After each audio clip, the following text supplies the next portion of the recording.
नमस्कार, मेरा नाम है नीरज पाइथन और आप मुझे इस वीडियो के माध्यम से जुड़े हुए हैं। और आज हम चर्चा करने वाले हैं बिहार सरकार के कुछ गलत नियम और कानूनों के बारे में, जो कि छात्रों के हित में लिया गया है।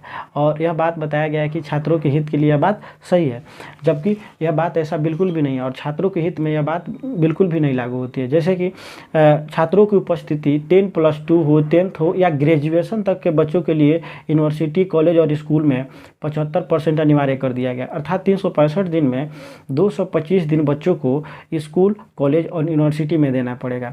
तो सबसे पहले तो सरकार से हम यह कहना चाहेंगे कि सरकार अपना एजुकेशन सिस्टम को सुधारे, टीचर को मेंटेन करे। यदि कोई बच्चा, ठीक है 10th तक के बच्चों को आप स्कूल में बुला सकते हैं, चूँकि 10th तक पे बहुत ऐसे गवर्नमेंट जॉब है जो बच्चे अप्लाई नहीं कर सकते, और कहीं ना कहीं 10th तक के लिए यह नियम ठीक भी था। लेकिन आप 12th के बच्चों को कॉलेज में बुला रहे हैं, तो यह बात कदापि कहीं ना कहीं बच्चों के हित में नहीं जा रही है और लोगों को और स्टूडेंट को कभी कभी नहीं यह रास आएगी। जैसे कि कोई बच्चा 10th के बाद ही 12th में एडमिशन लेके IIT, JEE, नीट्स, आपका NDA, डिफेंस, एयरफोर्स का तैयारी में लग जाता है। और 12th समाप्त होते होते फर्स्ट अटेम्प्ट में भी मेरे ऐसे बहुत सारे दोस्त रहे, मेरे ऐसे बहुत सारे जान पहचान के स्टूडेंट रहे जिन्होंने 12th ख़त्म हुआ और साथ ही में एयरफोर्स, डिफेंस ज्वाइन कर लिए। अब बच्चे 365 दिन में 225 दिन कॉलेज जाएंगे 75% अनिवार्यता के वजह से, तो बनने से रहे भैया। और उसमें भी 12th कर लेने के बाद अगर यदि कोई बच्चा ग्रेजुएशन कर रहा है, फिर भी उसको भी कॉलेज जाना पड़ेगा, 75% उपस्थिति देना अनिवार्य है। अब बताइए 5 घंटा 6 घंटा कोई बच्चा जाके कॉलेज में, स्कूल में जाके, और वह एक अपना लाइफ का एक अमूल्य हिस्सा दे रहा है कॉलेज और स्कूल को, और उसमें सिखाया क्या जाता है। पहले तो टीचर की कमी है। बिहार सरकार को पहले सिस्टम सुधारना चाहिए था कि टीचर की क्वालिटी मेंटेन करनी चाहिए थी, जो कि कहीं ना कहीं गलत बात है कि सरकार इस पर ना ध्यान दे के सबसे पहले बच्चों को बुला रहा है। तो मुझे सोच के यह गुस्सा आ रहा है कि सरकार इन बच्चों को बुला क्यों रही है, बच्चे जाके करेंगे क्या, क्योंकि वहाँ पे टीचर है नहीं। क्योंकि मेरे ही जानने वाले में से बहुत सारे स्टूडेंट ऐसे कॉलेज गए थे, स्कूल गए थे, जो बोले कि अब जा तो रहे हैं, लेकिन वहाँ पे बोल रहा है लोग कि 12th के बच्चे गए थे और मुझसे कुछ ऑफलाइन स्टूडेंट जुड़े हुए हैं, वो बोले कि जा स्कूल तो जा रहे हैं, लेकिन वो लोग केवल अटेंडेंस बना ले रहा है और उसके बाद अपना बेटा बेटी का बात बतिया रहा है कि मेरी बेटी BHU का एग्ज़ाम निकाल ली, मेरा बेटा IIT निकाल लिया कोटा से रह के। अब एक चीज़ बताइए कि वो खुद टीचर ही इस बात को एक्सेप्ट कर रहा है, तो पढ़ने गया भाई बच्चा, उसको पढ़ाइए ना आप। अब बेटा बेटी का बात कर रहा है, और उसमें भी एक लड़की बोली, यानी स्टूडेंट बोला सब कि आप पढ़ा क्यों नहीं रहे, तो बोला वो सब कॉलेज की सुनी मजेदार रिप्लाई आया कि 12th के बच्चे स्वतंत्र होते हैं, अपने आप से पढ़ा जाता है, अपना मन से पढ़ा जाता है, तो बच्चे कैसे पढ़ें। 12th में बहुत ऐसी चीज़ें होती है जो बच्चे फंस जाते हैं, उनको एक मार्गदर्शक की ज़रूरत होती है। इसीलिए वो कहीं ना कहीं कोचिंग संचालक या प्राइवेट इंस्टीट्यूट वाले टीचर उसको मदद करते हैं, जो कि इसमें सरकार के द्वारा 9 से 4 के बीच में प्राइवेट कोचिंग संस्थान को चलाना बिल्कुल मनाही है। तो यह बात कहीं ना कहीं सरकार को इस चीज़ को, इस नियम कानून को लेने से पहले सोचना चाहिए था। एक बार नहीं, 1000 बार सोचना चाहिए था कि कहीं ना कहीं इससे हमारे बिहार में अनएम्प्लॉयमेंट, बेरोजगारी और लोगों में, स्टूडेंट में स्थिरता आने वाली है, और ये बात सत्य भी है। अब एक चीज़ बताओ भाई, अच्छा आप ही थोड़ा सोचिए कि यदि कोई बच्चा 365 दिन में 225 दिन स्कूल को दे, यूनिवर्सिटी को दे, कॉलेज को दे, चलो एक बात ये भी तो पच रहा है कि IIT का तैयारी कैसे कोई करा पाएगा स्कूल में। कोई बच्चा NDA में जाना चाहे तो क्या यह कॉलेज को यह जिम्मेवारी ले रहा है कि हम NDA का लेवल दे सकते हैं? क्या कोई कॉलेज, यूनिवर्सिटी एक जिम्मेवारी ले रही है कि हम बच्चों को हम NDA IIT लेवल दे सकते हैं? नहीं ले सकता है भाई, क्योंकि वैसे टीचर है ही नहीं कॉलेजों में उनसे, और है भी तो बहुत सारे टीचर हैं भी तो उनको जनगणना के लिए, सर्वेक्षण के लिए, मतदान केंद्र के चुनाव के लिए वोटिंग में लगा दिया जाता है। तो क्या करेंगे भाई, ये काम तो उनको कोई दो। और वैसे भी हमारे जिस क्षेत्र में हम हैं तो बहुत सारे स्कूल ऐसे प्रमोटेड है, कॉलेज प्रमोटेड है, जो कि वहाँ पर टीचर है नहीं और एडमिशन ले लिया गया है, फिर भी बच्चे जाके करेंगे क्या वहाँ पे। तो ऐसे बहुत ठीक है, 10th तक के बच्चों के लिए नियम ठीक था, बट 12th के बच्चे जाके क्या करेंगे। और बच्चे, जो बच्चे अपने गांव से शहरों में जाके, जैसे पटना, मोतिहारी, मुजफ्फरपुर, यदि बात करें कोटा में जाके बच्चे, वहाँ पे जो बच्चे चले गए हैं, अब उन बच्चों के लिए आना तो रहने संभव रहा। अब क्या करेंगे, सभी का अगर नाम पे आएगा, नाम कट नहीं पाएगा, तो बच्चे आएंगे ही आएंगे। तो यहाँ पे आके, घर पे आके करेंगे क्या है। सबका एक एम्बिशन होता है, बच्चे कहीं ना कहीं टारगेट लेके चलते हैं कि हमको 12th के बाद कहीं ना कहीं सेटल्ड हो जाना है, 12th के बाद एक गवर्नमेंट जॉब ले लेना है। तो बच्चे कैसे, यह कैसे पॉसिबल है कि आप इसमें भी ग्रेजुएशन तक के बच्चों को आप 75% अनिवार्यता के साथ अटेंडेंस के लिए कॉलेज यूनिवर्सिटियों में बुला रहे हैं।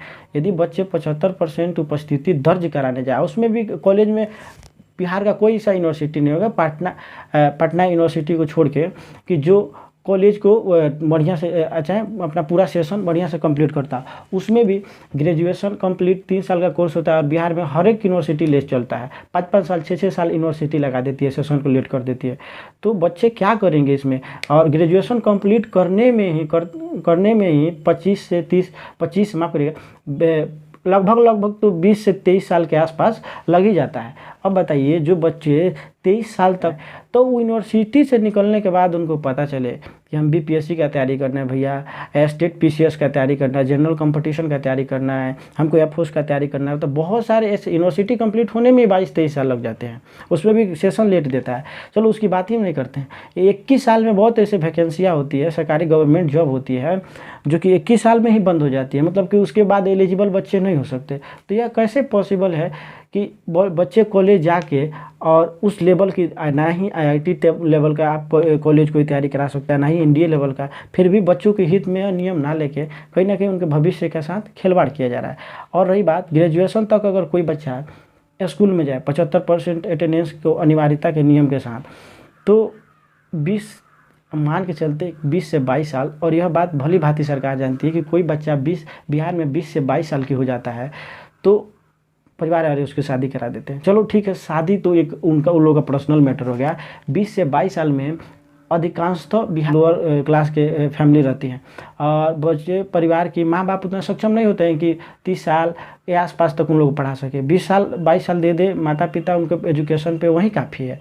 तो 20 साल में कहीं ना कहीं बच्चे क्षुब्ध हो जाएंगे। 22 साल तक अगर यूनिवर्सिटी को दे तो कहीं ना कहीं बच्चे क्षुब्ध हो जाएंगे, और माँ बाप भी नहीं पढ़ाना चाहेंगे। तो क्या होगा? जब बच्चे नहीं पढ़ेंगे, तो यही तो सरकार चाहती है कि हमारे बिहार से अनएजुकेटेड लोग रहें, या सफाई कर्मी रहे, लेबर रहे, वर्कर रहे, नाली साफ करने वाले बने, और क्या बने। अब बताओ, 21 साल के बाद कोई ग्रेजुएशन कंप्लीट करने के बाद पूरा अपना जीवन का एक गोल्डन लाइफ दे दिया यूनिवर्सिटी को, और उसके बाद निकले तो उसके बाद जाने की सरकारी गवर्नमेंट जॉब नाम का भी कोई चीज़ होता है। तो उसके 21 साल के बाद ही बहुत सारी वैकेंसियाँ होती है, जैसे डिफेंस में जाना है, इंडिया एयरफोर्स जाना है, कि नहीं जा सकता बच्चा, क्योंकि उसको 21 साल के बाद जाना नहीं जा सकता, क्योंकि उसका लिमिटेशन ही होता है 17.5 से लेकर 21 साल तक। कैसे बच्चा जा सकता है? तो इस चीज़ को सरकार को सोचना चाहिए था। और यह नियम और कानून जो 75% उपस्थिति अनिवार्य है, कहीं ना कहीं यह गलत है, जो कि यह बच्चों के हित में नहीं लेना चाहिए था। अगर बात करें हम के पाठक की, कि के पाठक जो बिहार के एजुकेशन मिनिस्टर हैं, उन्होंने सुने हैं कि आईएएस हैं, ठीक है, और आईएएस हैं, तो वो उनसे अगर सवाल पूछा जाए कि वो जब ग्रेजुएशन में थे, 12th में थे, तो कितने दिन स्कूल गए थे, उनका कितने % उपस्थिति कॉलेज और स्कूल यूनिवर्सिटियों में था, उनसे क्या उन्होंने ऐसे ही कॉलेज यूनिवर्सिटी जा के तैयारी किया है क्या? नहीं, ये बिल्कुल गलत है। और इस बात का हम दावे के साथ कह सकता हूँ कि इस बात का उनके पास जवाब नहीं होगा, और बोलेंगे भी कि हम यूनिवर्सिटी जाते थे 75% अनिवार्यता के साथ, तो यह बात वो झूठ बोलेंगे, क्योंकि वो गए ही नहीं होंगे।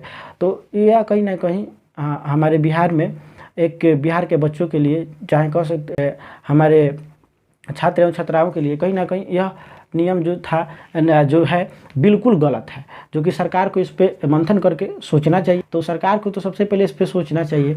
और कोई बच्चा चाहे एनडीए का तैयारी करना, आईआईटी का तैयारी करना, नेवी का तैयारी करना, तो कॉलेज में जाके नहीं हो सकता है, क्योंकि कॉलेज में टीचर है ही नहीं, या कॉलेज उस लायक उसको दे नहीं सकता। तो और रही बात की कोचिंग की, कि प्राइवेट कोचिंग संचालकों की, तो उनका कोचिंग 9 से 4 के बीच में नहीं चल सकता। अरे भाई, प्राइवेट कोचिंग वाले हैं, पढ़े लिखे लोग हैं, कहीं भी कमा लेंगे। एजुकेशन नहीं, देखो ज़रूरी नहीं कि बच्चे पढ़ा के उनका परिवार चलेगा, वो पढ़े लिखे लोग हैं, कहीं भी सर्वाइव कर लेंगे, मजदूरी कुछ भी कर लेंगे, ज़रूरी नहीं है। लेकिन सरकार का भी तो यही ना थॉट है कि हमारे बिहार से लेबर बन के निकले लोग जाके दूसरे स्टेट में गालियाँ खाए, दूसरे स्टेट में लोगों की डांट सुने। कहीं ना कहीं ये चीज़ें सरकार को सोचनी चाहिए, और इस पर मंथन भी करनी चाहिए, जो कि यह छात्रों के हित में नहीं, जो कि ये नियम आया है छात्रों के हित में बिल्कुल। जो गवर्नमेंट रिप्रेजेंट करती है कि हमारे यहाँ के टॉपर 90% प्लस 96%, 98% टॉपर दिखाती है, तो यह प्राइवेट संस्थान के बदौलत ही हो पाता है, ना कि सरकारी शिक्षकों की बदौलत रिजल्ट को पेश कर पाती है। तो सरकार को इस मुद्दे पर सोचना चाहिए था। बट उम्मीद करते हैं कि सरकार इस चीज़ को सोचेगी, और नहीं सोचेगी तो शायद से आपका इस बारे में क्या राय है आप नीचे कमेंट बॉक्स में लिख सकते हैं, और इसे शेयर भी कर सकते हैं ताकि सरकार को कहीं ना कहीं लोगों की उचित जानकारियाँ पहुँचे और सरकार इस बारे में सोचे। चलिए मिलेंगे फिर किसी नेक्स्ट वीडियो में, फिलहाल के लिए जय हिंद।